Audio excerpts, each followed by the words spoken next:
Ipon.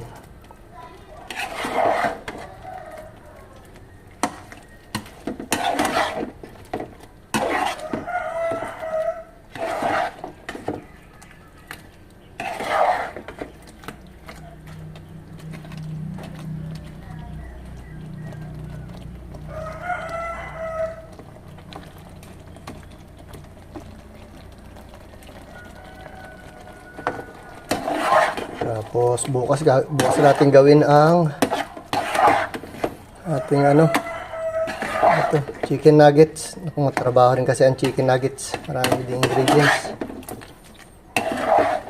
Food processor medyo nagiinit. Yan, tignan natin. Yan.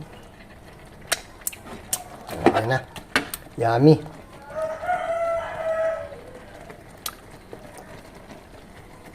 Yummy na.